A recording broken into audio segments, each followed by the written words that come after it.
So those of you that don't know, when I met my wife, I was doing really well. I had about 55 houses in total, Cessna airplane, custom Harley Davidson. Like I was a genius 23-year-old, just the smartest kid in the world. Welcome to the 91 Day Success Podcast. I'm your host, Jonathan Mast, and I am thrilled today to have a super special guest with me. About a year ago, and he doesn't even know this, I didn't tell him this, but about a year ago, I put together a Dream 100 list of some people I wanted on my podcast, and JC was on the list. And today, we've got JC Hite with us from Hite Digital, the committed mastermind, and a number of other things. And JC, I just want to thank you for joining us today. I'm super excited as you and I have got to know each other over the last year, collaborate, break some bread, to have some amazing conversations. Really excited to chat with you today and have you share your story, because there's even a few questions that, believe it or not, over some of our dinners, I haven't asked you yet, and I'm really looking forward to that. So thank you for your time today. Would you do us a favor? If somebody's out there and maybe, just maybe, they don't know who JC is, would you give them kind of the elevator pitch and give us a quick introduction? Oh man. First off, honored to be here with you. I'm so excited. You and your wife Beth are absolutely amazing, and I've had a real pleasure hanging out with you and eating with you, and over the last months and years. And so, thanks for having me on. My name's JC. I am one part of the Heights. My wife and I, we pretty much do everything together, which I think is probably a big part of our journey. Husband and wife working hand in foot and trying not to kill each other and grow and raise a family, right? And so we launched Hite Digital, and we can maybe go into that story later. I'd But love to.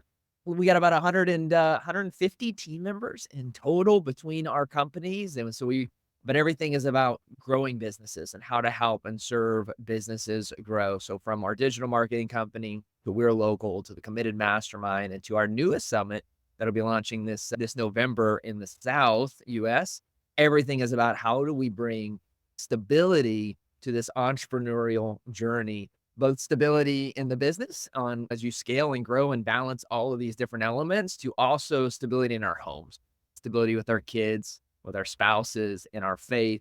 And that's the mission that we've been on for the last 6 years now, which is crazy to think about. Awesome. Awesome. Break. All right. I got to do a quick break. I didn't catch I need you to have you reverse your camera. If you go down into the gear icon, because your Oh, committed shirt is backwards. oh, And that's why I want to fix it right now. It'll be super easy. Then it'll be, there we go. Now, when we see that in your hat, it'll read right. So we'll okay. edit that out. But thank You can All make me right. look weird. No desire to do that.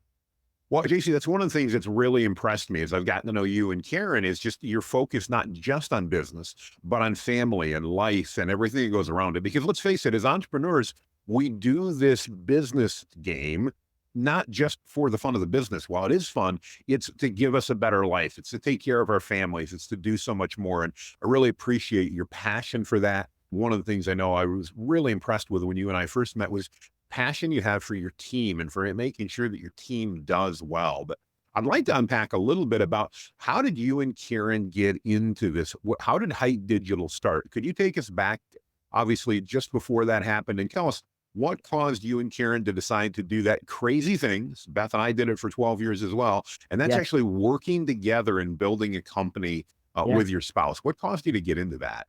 Well, let's back up in the journey even a little bit further and Sure. lean into this. So those of you that don't know, when I met my wife, I was doing really well. I had about 55 houses in total, Cessna airplane, custom Harley Davidson. Like I was a genius 23-year-old, just the smartest kid in the world. Not really. Met my wife. That's what she got engaged to, right? That guy that she was thinking, "Oh my goodness, this guy is gonna take care of my world, and it is gonna be amazing, and we're gonna live life to the fullest and have a happy abundance." And a big factory went under where I had about 32 homes within a mile radius of this factory. And we spent the 6 months leading up to our marriage and about a month after our marriage trying to save ourselves from going bankrupt. Like literally everything. That's what she married into. She met me as like successful, but as soon as she married in, we had some of the hardest times. And we didn't go bankrupt. We paid off all of our debts, 100% of them. We had to sell it. But it was a mess because we couldn't rent the homes. People that were living in them, we couldn't kick them out because they couldn't pay their rent. And there was laws and so on and so forth, right? And so we married into that. We moved into the maid's quarters, dad's house, twin size bed, first year of marriage. You could see the commode from the bed. Like that's where we were. That's where we were 11 years ago as of right now. We're a tech company and we were making enough money to survive, but we really weren't thriving in any way. So we had this little tech company. We were working with IBM Watson. We were doing really cool things, thousands of users. And again, just weren't making a ton of money. Then my wife went to work with this agency that was just getting started. It was starting to move, starting to gain traction, starting to grow and scale. And they tried to recruit me as well. Finally, through about a year of conversation, I was like, all right. They ended up offering me equity, a buy-in, ended up coming over as an owner, leading over all the product and service side of the agency. And then through that, mainly the service side of the agency. And through that, we grew to about, let's see here, we were Inc. 5000 list 5 years in a row. We were 350 team members. Like we were crushing it in every way, shape, form, or fashion, Jonathan. Like it was nuts. And I think I've talked to you a little bit about this story, but that agency, like I'm a believer. I try to have my faith at the forefront of everything that I do.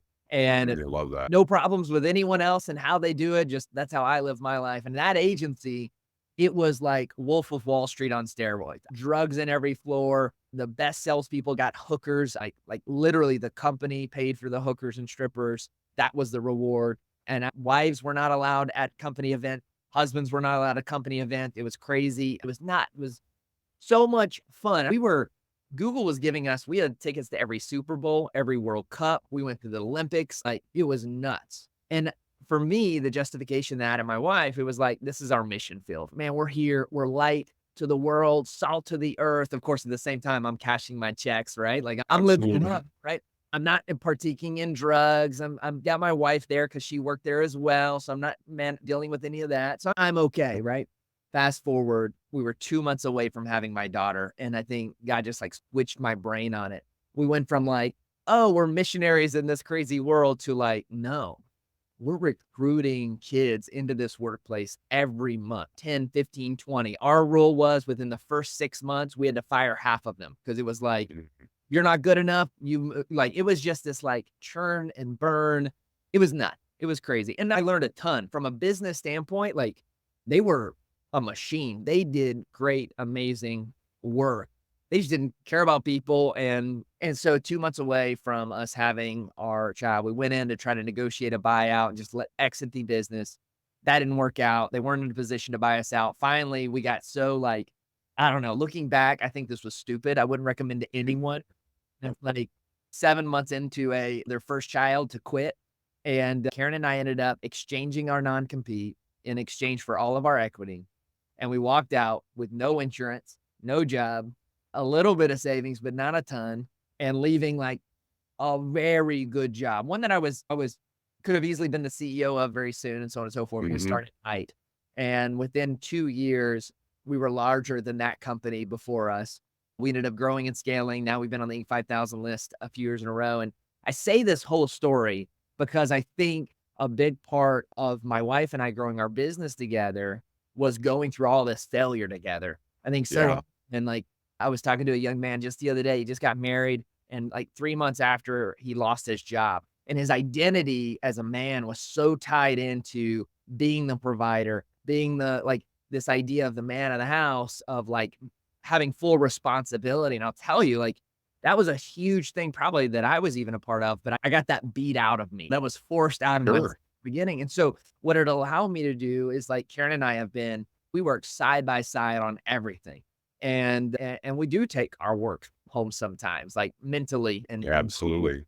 but that's what we love. That's what we're passionate about. That's where we feel like we can fulfill the commitment God's put upon us, right? It's not easy. It's not always fun, but you can go through, I tell people, right? It's not about what you're doing. It's about who you're doing it with, right? Like, so you would rather go to, I don't know, Arkansas with your best friend than to go to Disney World with your enemy. Mm. It is, you can go to the, anyways.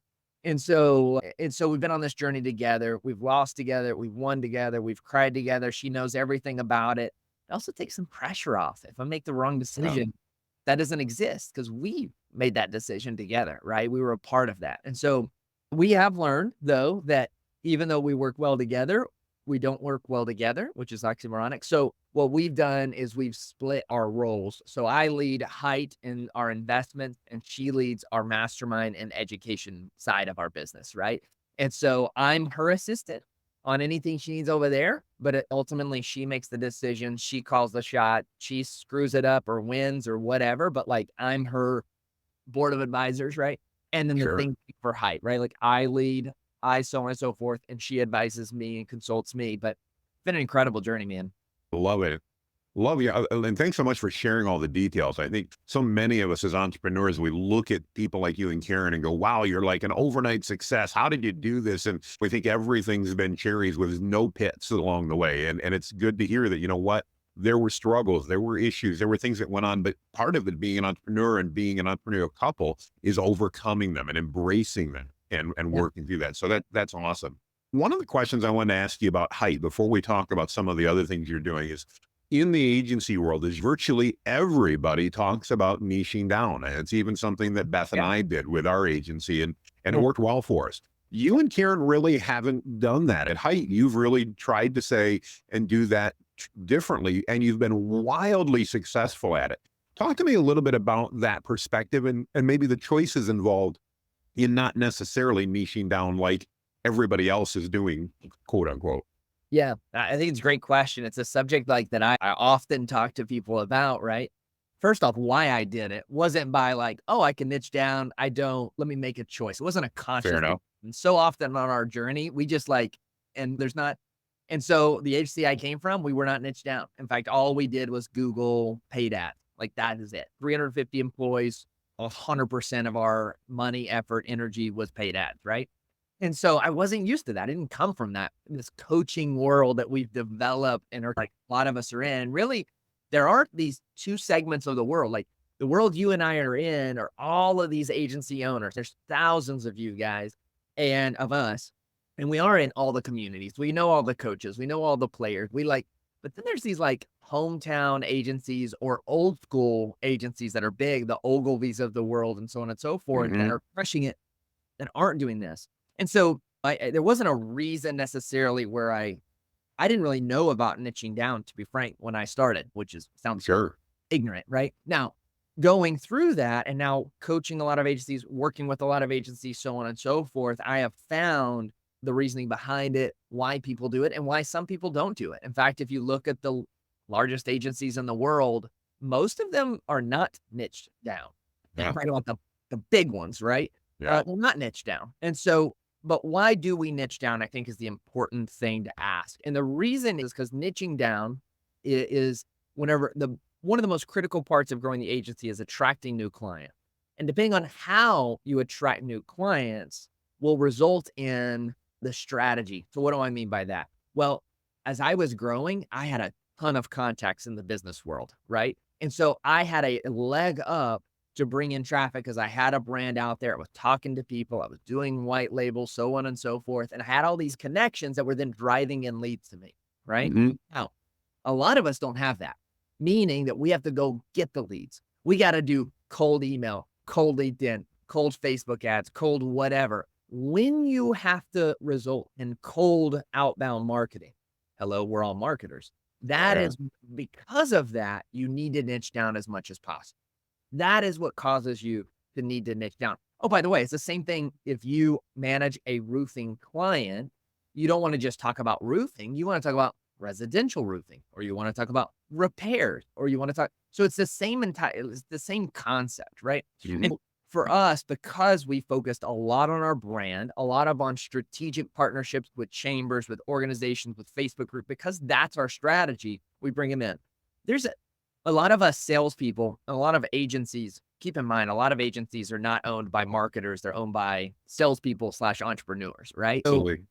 and so we're taught that by niching down, there's a strategic advantage from an ad and an SEO content standpoint. And although sometimes that is true, I would argue that potentially there's not. And here's my argument. And again, having ran our teams running millions and millions of dollars in ads and marketing budget. This is my opinion, not fact, is that there is somewhat of a correlation when you launch, but as you grow and scale, there's less and less correlation to this. What do I mean by that? Well, if I've got a roofer in Miami, Florida, okay, 80% Latino, very Miami vibe, so on and so forth, to a roofer in New York, to a roofer in Southern Arkansas. These are going to be, it's not about the roofer. My job as a marketer is not about a roofer. It's about connecting with that community and Yes. showcasing that roofer.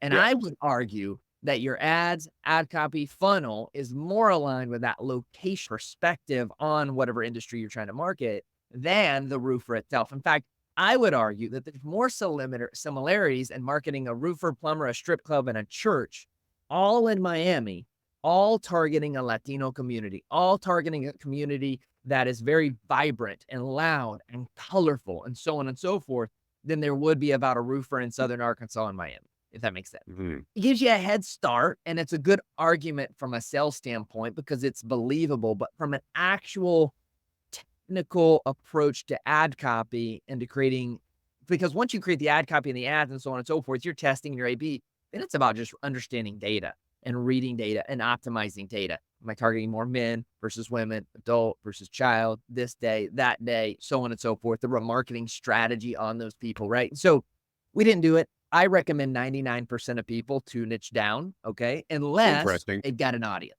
right? They're big in their community and they know a lot of people. They're big in a certain Facebook groups and things like this, and they know a lot of people. They've got a Instagram, whatever the case may be, Sure. or an agency that has a partner, right? Like I could partner with Kevin Harrington and let him be my voice, and I wouldn't need to niche down because he's going to get broad and that's going to be good enough for Right. your client. I don't know if that makes sense. One No, man's opinion. makes tons of sense. Makes tons of sense, and I appreciate you sharing that. That actually was gonna be one of the questions I was gonna ask is, I know you also do a lot of coaching. I wanna talk about the committed mastermind and your coaching programs, but you really talked about local there, and before I do that, I wanna take a quick pivot, JC, and I wanna talk about one of your newest ventures, We're Local. You were just talking about, again, that similarity in the local marketplace, and I think it's a good way to go. Tell us a little bit about We're Local. I'm really excited about this opportunity and what you're doing there, candidly wish I'd done it myself. I think it's amazing. Tell us a little bit about that and why did you decide to get involved in that side of the business and maybe explain a little bit more about what it is. So 14 questions. How's that? I am so pumped about We're Local, to be frank. It's one of my projects that I'm most passionate about right now. And we've even brought on, I think, 12 licensees in it. We're not bringing on really any more licensees because we're just testing, focusing on building it out and growing it and scaling it. So we're not selling it, so to speak, right now, but Sure. it is insane. So what is it? Let's go back to what I just mentioned. I think the biggest part of being able to grow and scale an agency or anything or sell realtor, insurance, it doesn't matter, is about building your brand within your audience, which in our opinion could be a local community. I really like local because you can do workshops in person. I think there's just a greater way to build rapport with whatever group that you're in. Okay. So with that being said, and when I first met Tim and Pam, who were the founders of We're Local, and we came in as investors and partners with them, immediately when I saw their platform, what they were built, I was like, I've got to be a part of this. So what is it? We're Local essentially is, think about a local magazine, and Yex got together and had a baby, and that baby took steroids, and it was nuts. First off, let's talk about from the consumer and what they see. So you've got two forms of media in the world today. You've got your local media. These guys are your newspapers, your local magazines, things like this. We know, like, and trust these guys the most. They are in our community. They are about our community. They are for our community. And normally they have the same values and approach to life that we have. These are our local people. They are underfunded, underserved, and going bankrupt and struggling to survive. Then you've got the big players, the Foxes, the CNNs, Hmm. Facebook, Instagram, the big players in the world. This media is large because they're syndication, right? They're large Yeah. because when they post an article on Google, because they have so much, they're going to rank top of page very quickly. That's why the Yext and the Yelps of the world rank in your local search engine way higher than your local directories or your local newspaper or whatever. So we married these two together with a really cool company called We're Local. So We're Local's mission is to change the way media is done with local communities, giving strength back to the local community. So with us, Every single We're Local location is locally managed and operated. That's the first thing. Mhm. So think of a local magazine, fully digitalized, locally managed and operated. Then number two, we are syndicated, which means you get the power and torque behind the entire syndication of all locations throughout the United States, honing in. I wrote an article the other day, Jonathan, and I think you saw it. Best roofers in the community. To Yeah. this day, that was like Yeah. 4 months ago. That's ranked in number one if you type in best roofer, Searcy, Arkansas. We are Mhm. on top of page one. And that's just one article, and it was one of the first articles I wrote. Guys, it is so easy to rank this thing, but then the back end of it is a directory. The back end of it is a great tools. We have incredible tools for small businesses through automation, through Torque, through SEO, so on and so forth. And so this is all about an agency owner giving them the power to build a brand in their community, to serve their community, to empower their community. There's a lot of strategies around that. And so we're focused on the recipe right now. What does that look like? How does this enable us to get to $10,000? Like, could you get this location and get to $10,000 in profit in 90 days? Ironically, Mhm. very similar to your podcast here. And it's functioning incredibly well so far, but there's even more to go on it. But I think that summarizes it up. That's awesome. No, and I appreciate you sharing that. Like I said, I'm really excited about it because, like you, I have a real passion for the local businesses in our area. And I love the way that you're combining that with that national syndication to really just pour the gas to that. And I think it's super, super exciting. I'm really enjoying watching you and Karen as you're sharing that journey, as you guys have moved back to Searcy and doing that. It's been a great journey to watch, and can't wait to see over the next couple of years how that grows and scales. So that's amazing. So another big part of your business, I know you mentioned a little bit earlier, and this is part you let Karen run while you advise, is on the coaching and mentoring side. And you guys are running some really amazing things there and sharing some insights. I've been privileged enough to be at a couple of the events myself, and I know there's just tremendous value at those. Talk to me a little bit about your coaching and mentoring. And I know there's different events and things Yeah. like that, but talk to me a little bit about that. And then before we're done, I don't know if there's any room left, but let's make sure we tell everybody how much fun we're going to be having in Cancun in about 4 weeks. Yeah. When I was growing and scaling, I really was looking for coaches and mentors out there, people that have went before me, done it before me, so on and so forth. And to be frank, I looked all around and I couldn't find what I was looking for. I found a lot of Mhm. coaches that looked to be doing great, but had never done it. And so Gotcha. probably my favorite coach, and I met him after we started Committed, is Josh Nelson. I think he's one of those Great guys guy. actually doing it, but then also teaching it. And he's probably, from a coaching standpoint, I recommend him nil to none above anyone else. So when we started Committed, the goal was not necessarily to create a coaching program, but a mentorship, a board of advisors per se, for a small group of agency owners. So we've always maxed out our group. Our max is 30 members. Right now, I think today we have 27. Normally, when we go into Committed, we're talking to a few because every year over year, there'll be some that get less Sure. involved, more involved. And so right now, every time we go before Committed, we're looking at like who's a great fit, who's not involved. Hey, man, save your money, get out. Let's bring in other members. I think this year, by the time we get to Cancun, as of today, we'll have about 6 slots left. I think by the time we get to Cancun, all 6 of those will be filled. But what is it? It's a mentorship. Almost everyone in the community has either been doing this a long time and works with big players, or is a multi or at least $1 million agency in some way, shape, form, or fashion. And so what does this mean? We're not looking at the members here are not trying to figure out how to do the little processes that help you get to this. They're Yeah. thinking like, man, how do I replace leadership? How do I coach my team? Man, I just lost a big team member. How do I deal with this? Like, it's more about the consulting and mentorship of the leadership. But within Committed, we do a few things. Number one, obviously, we have full access to the 30 owners. They have full access to me basically 24/7, as well as Karen. We have 5 other owners in the community as well. We've got Matt Decino from HL Pro Tools, incredible at the SaaS world. We got Vinny Fisher, my mentor, but also an owner in the group. We've got David Murillo, who's incredible at automations and building out systems. We got Mhm. Brad Paul, who runs a multi-million-dollar creative agency, which is a really large creative agency. And then we also have John Maxwell, who's a mentor to the group. And we do monthly calls with John, just with our tight knit group, right? So it's a great leadership. One of the advantages probably that people take the most in is our consulting side of this. And so Karen and Vanessa work predominantly with the COO or the head of operations for each agency. which is a very important, critical role in the agency, and normally one that these coaching programs or mentorships don't give enough attention to, I think. It's hard for the visionary and the owner of the company Hmm. to really like hone into that operator a lot of times. So our Yes. fully helps them, gives them support, mentorship, access to our team, all that good stuff. And then we do these great events like Cancun coming up in, man, Jonathan, what is it, like 4 weeks away? I'd say 3 it's about almost exactly 4 weeks, I think. Is it 4 weeks away? Oh my gosh, this is gonna be crazy. So, super, super excited about that. We'll be 3 days in Cancun. We got about 80-ish agency owners represented this year. This is a time that we come together, we learn, we grow, we have fun, and most people bring their family, which is a really cool thing as well. So it's in, Cancun on the beach, learning. Well, and it fits in with what you talked about on the family side. We started with that kind of upfront, focusing on more than just growing the business. That's important. That's our engine. It's what drives things, but it's not just for that purpose. It's Yeah, for the lifestyle, the family, and the community that we're in. I absolutely love that. That's yeah. fantastic. Absolutely, absolutely.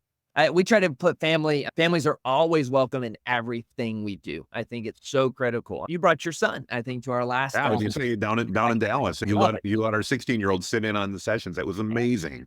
Heck yeah. So for me, that's the bigger opportunity. How do we empower these members to be just great human beings and serving their families, their clients, and the world around them? Well, I absolutely love what you guys are doing in that area, and it's super exciting. And I've really enjoyed getting to know you and Karen through that process as well. Some of the amazing members on your team.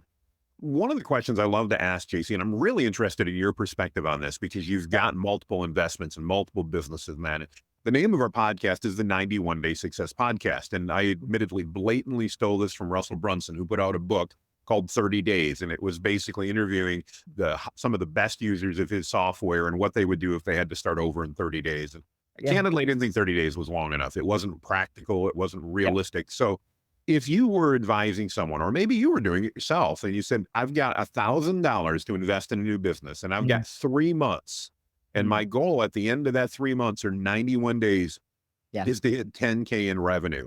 Not unlike what you and Karen just did, actually. Tell me, what advice would you give to that business owner on what things they should be doing in those first 3 months?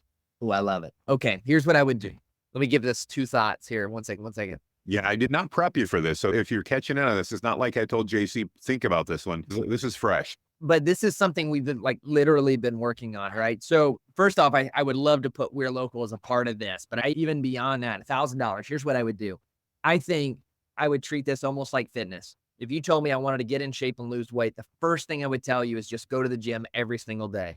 And the moment we build that habit, after we build that habit, I don't even care what you do, how long you go, just go to the gym every day. But as soon as you build that habit, then we can start to tweak and compound. And I would actually treat this the same way. So what I would do, one of the things I love about you is I would go heavy in the content. Every Mhm. single day, I'd be doing this list right here that I've got on my board. Create a reel every day, 2 posts every day. I would engage with 10 people on Facebook, 10 people on Instagram. I'd send 2 emails a week, do a YouTube, do a podcast, do LinkedIn. Every single day, I would be doing this. Then what I would do with $1,000 is I would almost take like a Dennis Hughes strategy and I would Oh, boost yeah. boost each one of these posts, especially the reels within my community. Okay. I would boost 2, 3, $4 a day. Whichever one took off, I'd start to expand that. And I would change my profiles all to and focus on this idea of meeting up with entrepreneurs in my community. Then what I would do is, well, before this, I would partner with some type of white label fulfillment. I'd partner with Jonathan Mast to see if there was a relationship where I could send him AI clients for AI and social media. I would talk with Lane Hook with Signal Genesis. I would talk to one of these guys about white labeling off. And then I would focus on building my brand and building relationships within the community. When I was in college, I was dorky. I wasn't really good at dating, but I knew that if I asked out 10 girls, one was bound to say yes. And so as business owners, just make it a point to go out and meet with one business owner, 2 business owners, 3, 4, 5, as many as you can every single week. Have coffee with them, go to the wherever you want to with them, but learn, grow, and scale with them. And through that, you should be able to, there's no way you can't get to 10K in profitability or revenue within 90 days. But focus on Mhm. building a brand. It's a scalable, sustainable asset. I love that. And it's fantastic advice, by the way. Obviously, you know me well enough to know that I'm huge into the personal branding. I think it absolutely is an engine that drives sales. It's worked for you at Hite. You've seen that your brand is driving business on a daily basis to all the things you're doing. And that's so incredibly massive across the board.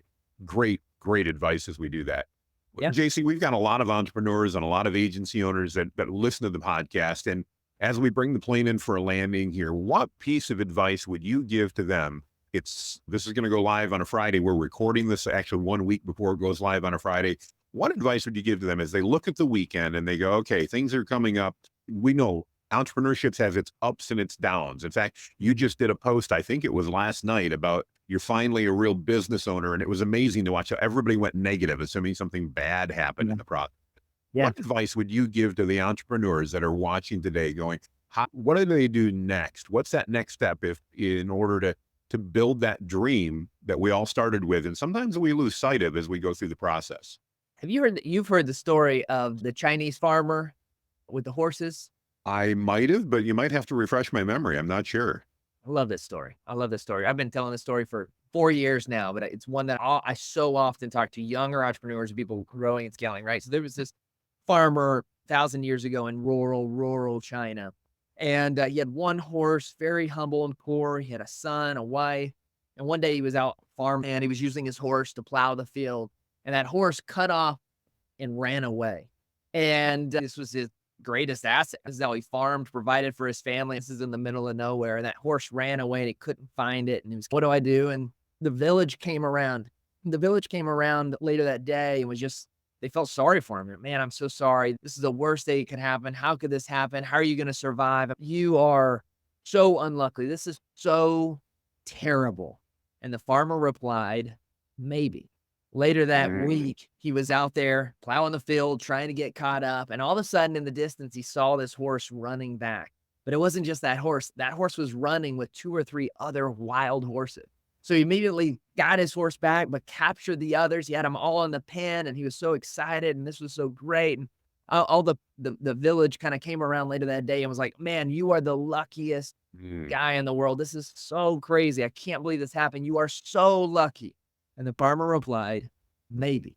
Later that day, his only son, the guy that was his only son, was out there working with one of those wild horses. The horse ended up kicking him in the leg and breaking his leg. Of course, no hospitals back in. There's no fixing this type of thing, right? Broke his leg so bad it wasn't even funny.